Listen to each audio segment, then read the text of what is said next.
বাড়িতে একটা কাজের ঝি ছাড়া কিছুই না, বুঝেছিস?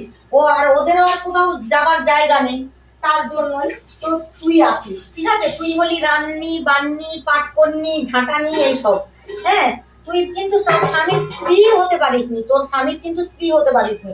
যদি পারতিস তাহলে আমার কাছে ওই ফটোগুলো দিয়ে কাঁদতিস না যে ওর মেয়ে ওকে দেখেছে, ধরেছে বাবাকে, যে অন্য মহিলাদের সঙ্গে সম্পর্ক ফেসবুকে দিয়ে ছবিগুলো পাঠাতিস না, ঠিক আছে? তা শুনে রাখ, তোকে একটা কথা বলি, সোয়াব করিস না, আমরা কিন্তু ঘাস খাই না, হ্যাঁ? তোকে যে কত ভালোবাসা, কি তোর শরীর অঙ্গ খুললেই দেখা যায়। তোর নাকি 3টে বাচ্চা অপারেশন করিয়েছে তোর স্বামীরা এরকম করে না, বুঝেছিস তো? আর তুই হচ্ছে তোর স্বামীর স্ত্রী হতে পারিসনি, সেটা তোর ফল্ট, সেটা তোর ফল্ট। তুই স্ত্রী হতে পারিসনি, সেটা তোর ফল্ট, তোর স্বামীর ফল্ট নয়, ঠিক আছে? তুই স্বামীর মনটাই নিতে পারিসনি,